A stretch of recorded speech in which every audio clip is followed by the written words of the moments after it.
Hi, welcome back to the bookshelf of timeless classics from the Daily Better, a channel dedicated to sharing personal growth insights through great books. Today's sharing is titled, Your Perception Shapes Your Life, inspired by the book The Moon and Sixpence. This is a timeless classic, a masterpiece by the British novelist, playwright, and essayist William Somerset Maugham, one of the most beloved writers of the early 20th century.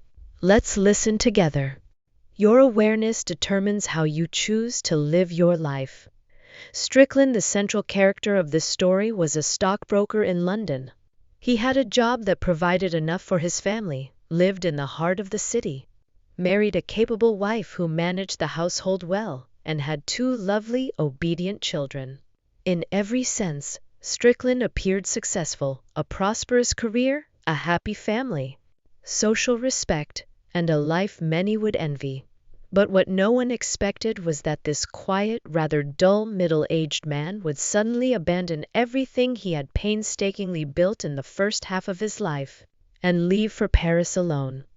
He left behind only a short letter, not even 10 lines long, telling his wife that he would never return. At the age of 40, Strickland coldly and heartlessly deserted his wife and children for a faint, uncertain dream to become a painter. To others, his choice seemed foolish, even insane.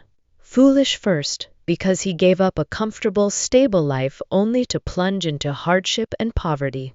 Strickland devoted all his time and energy to painting, caring nothing for food or clothing, sustaining himself at the bare minimum. He took on any odd job just to earn enough money quickly, but as soon as he had enough, he spent it all on oil paints, locking himself away to paint. His second mistake was his reckless risk, chasing an uncertain future. After all, people who start learning to paint at 18 might stand a chance. But here was a man well past his youth, with no refined technique, relying only on a childhood dream, yet daring to claim he would become an artist. To the world, he was utterly foolish. And yet, he said, "You are the real fool. I told you I must paint. I cannot do otherwise." When a man falls into water, it doesn't matter whether he swims well or not. He either struggles to survive or he drowns. Think about it. Must you already know how to swim in order to cross? Must you meet this condition or that one before you dare to pursue your dream? Then who is the fool, him or the whole world?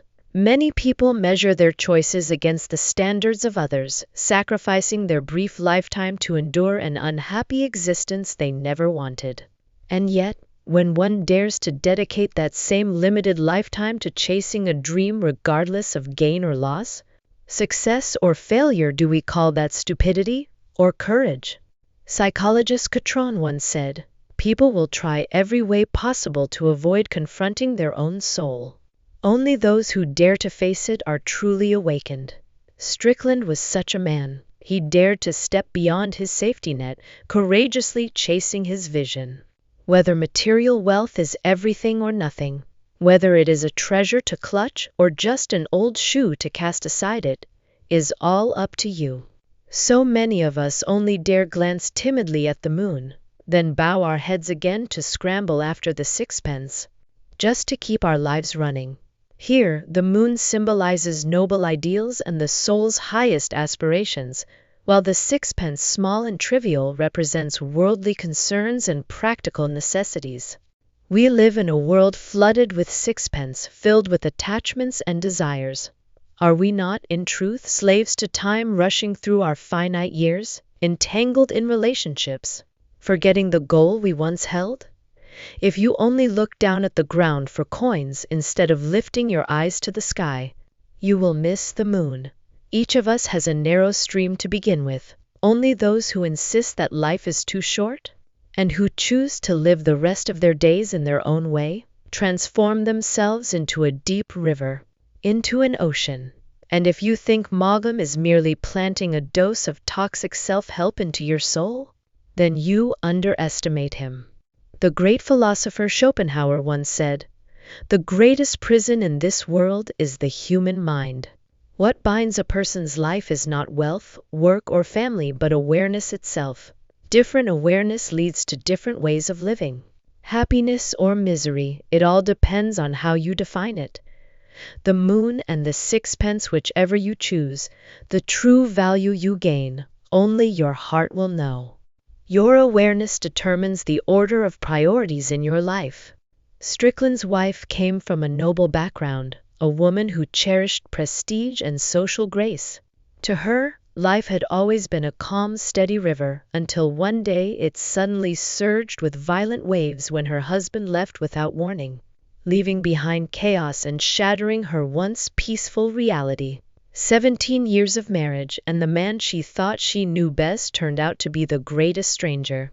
Not because of infidelity, but because of painting.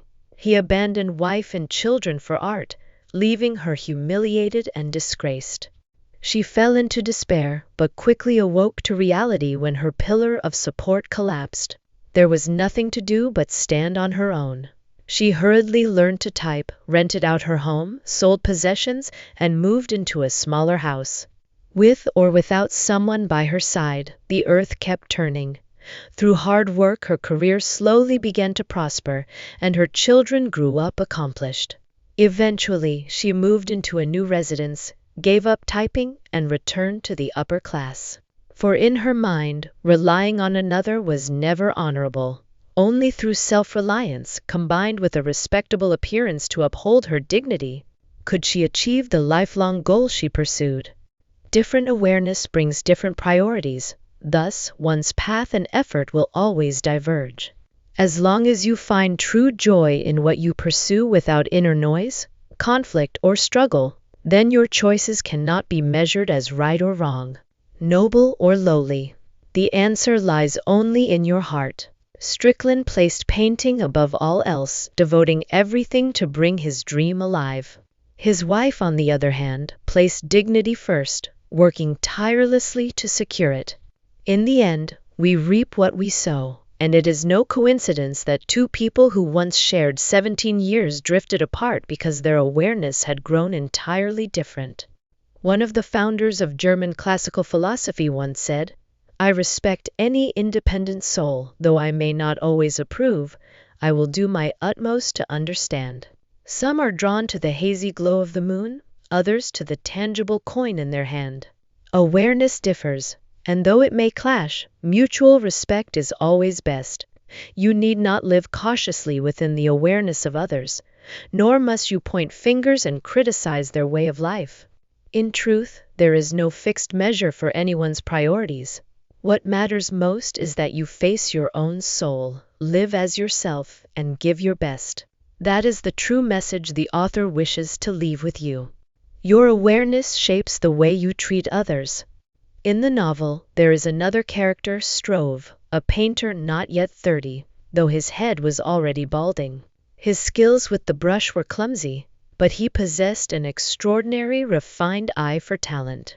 He alone could truly understand Strickland's paintings, and he poured his heart into helping him. When Strickland fell gravely ill, it was Struve who brought him home to care for, even as his wife fiercely objected. Yet taking Strickland in became the seed of tragedy. Struve's wife, Blanche, had always despised Strickland. But perhaps, from the very first glance, she was captivated by him. In the intimacy of nursing him back to health, she fell deeply in love and longed to be with him. Struve was crushed, yet out of love for his wife and admiration for Strickland's genius, he chose to step aside, surrendering his wife to him, hoping they might find happiness together. But soon after, Strickland abandoned Blanche. To the world, Strickland may seem like a wretched man in matters of love, but in truth it was simply that he and Blanche did not share the same awareness. Blanche longed for romantic love, cared nothing for society's judgments, and only wished to remain close to the man she loved. Strickland, however, placed art above all else. He had no desire to waste his time in love affairs, and so he let her go. When two people differ in awareness and pursue different goals in life, they cannot stay together forever. And what of Struve, who had loved his wife so dearly? When he heard the news, he prayed she might return to him. But his waiting was met with heartbreak. Blanche had taken poison and ended her life for love of another. Even so, Stroeve's love for his wife did not diminish his devotion to art. He even invited Strickland to live with him in Holland, only to be refused. Stroeve was, in every way, a good man, like the farmer who nurses a venomous snake, only to be bitten, and when the wound heals, forgets the pain and holds the snake once again. Stroeve seemed like a paradox shaped by God's own hand. Short and stout, often mistaken for a vain bourgeois, he was in truth a painter with a keen artistic vision. His paintings were gaudy, distorted, lacking realism, yet he himself was honest and incapable of flattery. He was kind, generous, forgiving, never imagining he would encounter Strickland, a man with no regard for others, cold and unfeeling. Stroeve loved his wife more than himself, even when betrayed. He was mocked by his peers, yet when they needed money, he still lent a hand. This was his way of living, giving endlessly, without asking for anything in return.